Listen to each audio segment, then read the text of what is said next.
Il y a une phrase que j'entends constamment dans les consultations. Évariste, il ne répond plus comme avant. Avant, il m'écrivait de longs messages. Avant, il répondait rapidement. Avant, il semblait heureux de me parler. Aujourd'hui, ses réponses sont courtes, froides, parfois même inexistantes. Que signifie ce changement? Bon, je commence par me présenter. Je suis Évariste Fopoussi, pour ceux qui ne me connaissent pas, coach en dynamique relationnelle de couple. Et aujourd'hui, on va parler de quelque chose que beaucoup de personnes vivent, mais que peu de personnes comprennent réellement. Lorsqu'un homme ne répond plus comme avant, la première erreur consiste à croire que cela signifie automatiquement qu'il ne vous aime plus.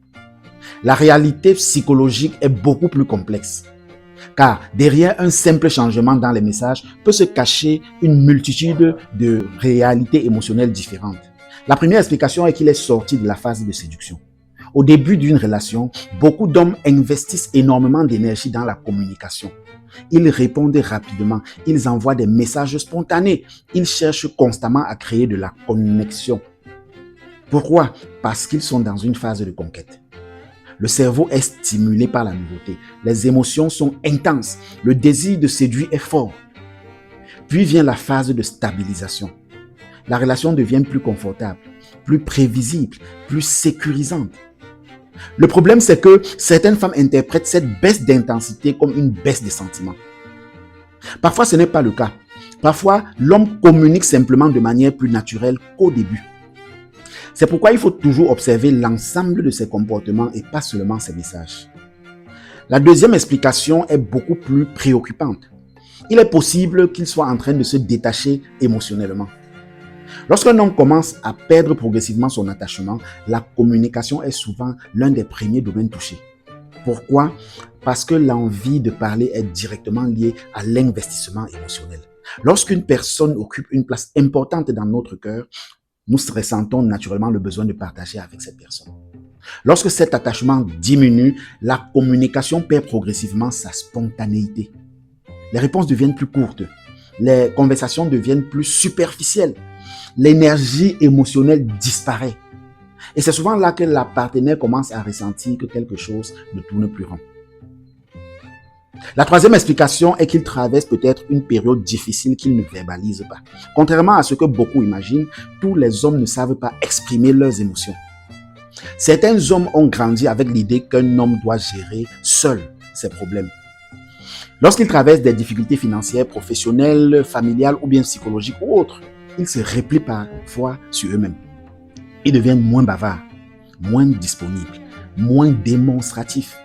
Le problème, c'est que ce silence est souvent interprété comme du désamour, alors qu'il peut simplement s'agir d'un mécanisme de protection personnelle. C'est pourquoi il est essentiel d'observer si ce changement concerne uniquement la relation ou s'il touche également les autres aspects de sa vie. La quatrième explication est qu'il accumule des frustrations non exprimées. Voici une réalité que beaucoup de couples découvrent trop tard. Un homme ne se détache pas toujours parce qu'il ne ressent plus rien. Non. Parfois, il se détache parce qu'il ressent trop de choses qu'il n'arrive plus à exprimer verbalement. Des incompréhensions répétées, des conflits non résolus, des critiques constantes, un manque de reconnaissance, une impression de ne pas être entendu. Lorsqu'une frustration reste longtemps sans solution, elle finit par créer une distance émotionnelle.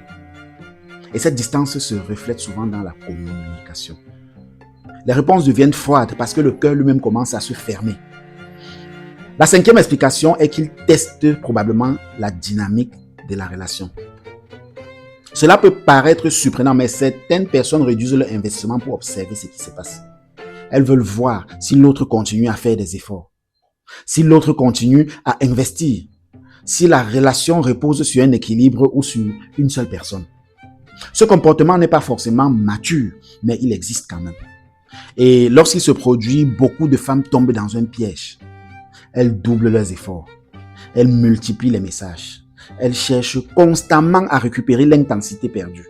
Sans s'en rendre compte, elles créent un déséquilibre encore plus important. La sixième explication est qu'il est devenu émotionnellement confortable probablement. C'est un phénomène très fréquent dans les relations longues. Au début, il faisait beaucoup d'efforts. Puis, il s'est habitué à votre présence. Il s'est habitué à votre amour. Il s'est habitué à votre disponibilité. Et progressivement, il a commencé à considérer certaines choses comme acquises. Ce n'est pas forcément qu'il ne vous aime plus. C'est parfois qu'il ne réalise plus consciemment la valeur de ce qu'il possède. Et lorsqu'une personne cesse de valoriser ce qu'elle a, son niveau d'investissement diminue naturellement. La septième explication est probablement la plus difficile à entendre, c'est que parfois son énergie émotionnelle est simplement dirigée ailleurs. Attention, cela ne signifie pas systématiquement qu'il y a une autre femme, non. Mais il peut avoir une autre priorité. Un projet, une ambition, un problème personnel, une passion. Ou même parfois, effectivement, une autre connexion émotionnelle, non, une femme.